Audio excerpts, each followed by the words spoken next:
We've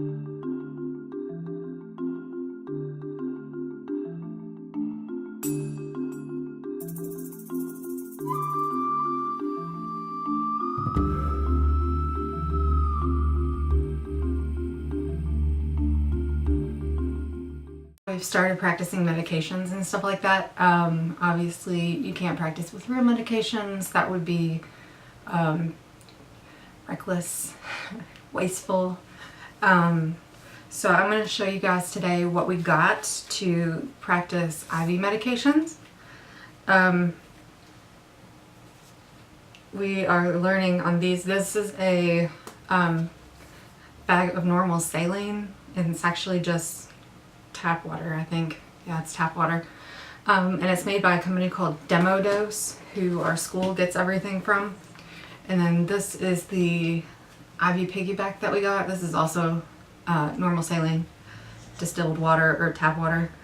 And then what they did was they put stickers on it. You can see on this one right here where there's still a little bit of sticker left. But for our purposes at school, for our practicing, I had normal saline with 20 of K, and then this was clindamycin. So we had to set them up, and so they gave us those with the information about what medications our patient was getting, and we had to figure out the drop rate of tubing, we had to figure out the number of drops per minute in order to get the entire bag infused within a certain time period. And the rate differs varying on the tubing that you get. For example, this tubing requires 10 drops per minute, or 10 drops per milliliter, and then this one requires 20 because it's actually almost half as small. So if you compare them side by side, this one and then this is the piggyback. So for example, we had to calculate out, the patient was getting 125 milliliters per hour of the normal saline with 20 of K, and, or 100, I'm sorry, 100. We had to calculate the amount of fluid to be given per hour and multiply that by the drip factor of the tubing and divide by 60 to get the number of drops per minute. And the reason we're doing this is because you don't always have an IV pump available. There are a lot of times where you might not. You know, if something happens to all the electricity in your hospital, you're going to have to calculate it yourself. So that is the reason why we did it. Once you know it, you can program it in your pump. It kind of becomes like second nature. To calculate it, you multiply times the drip factor of the tubing and then divide by 60 to get the number of drops per minute. Then you have to, and I'm going to show you here.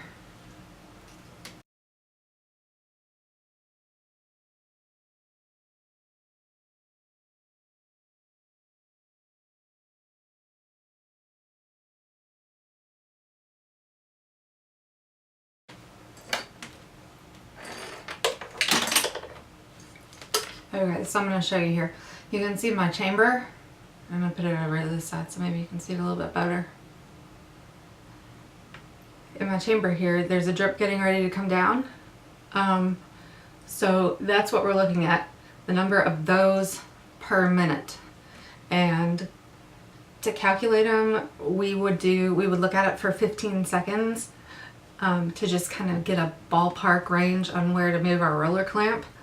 And then from there we would count for a full minute to make sure it was exactly the number of drips that we were supposed to get.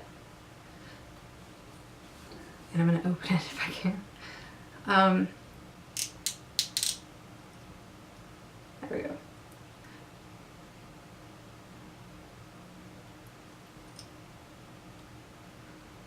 So you can see that's a fair amount of drips. That's more like the 60 range.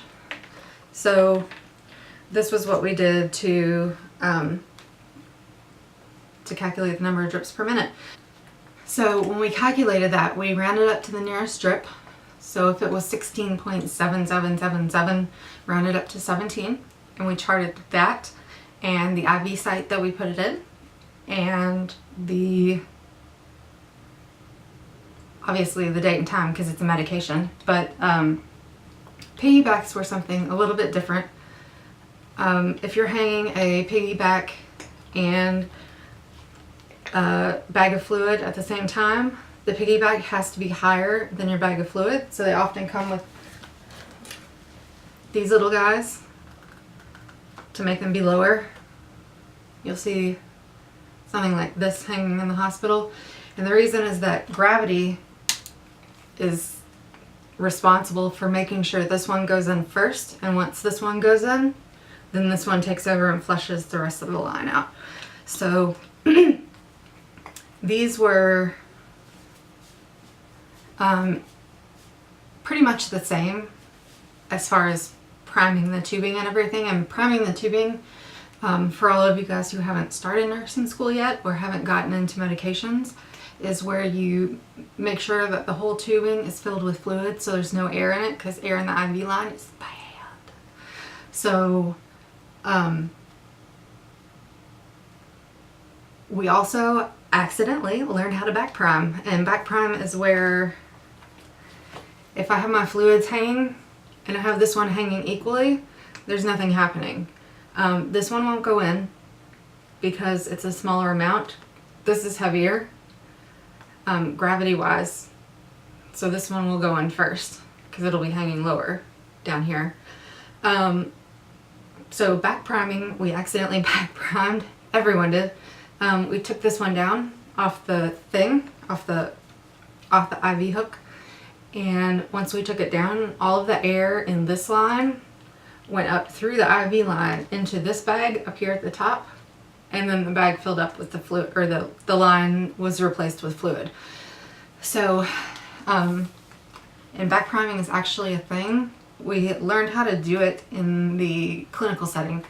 We obviously weren't doing it ourselves, but many of the nurses that we saw did it because it's faster and you don't lose any of the medication because everything's staying within your line. Now the only caveat to that is that your medications have to be compatible, and really shouldn't be giving them through the same IV if they aren't, but that's basically it. So yeah, I don't know if students can check this out. I'll check and see if students can get on the Demo Dose website and get any of these. They also have some other cool stuff there, but we got a whole bunch of these. We also did trach care and suctioning the tracheostomy, so we got checked off on all of those. We can give medications now. We can initiate IV fluids, either primary or by piggyback, secondary, and yeah, so that starts. I'll go on Sunday to pick up my information on my patients, and that's all done via computer, so we'll be assigned, our instructor will assign us digitally patients, and we'll just go through and get their information out on Sunday. So I'm thinking that when I get ready for school on Tuesday, get ready for clinicals, that I'm going to bring you guys along to show how getting ready for clinicals is a little bit different for me than getting ready for school normally or wherever I'm going to go normally. Because there's a set list of things that I do, and I really think that maybe that might help a few people, especially those who are getting ready to start clinicals and wondering what they need to bring and that kind of stuff. So if you guys have any questions about that, make sure and leave me a message below in the comments, and make sure you click like and subscribe. Thanks guys, bye.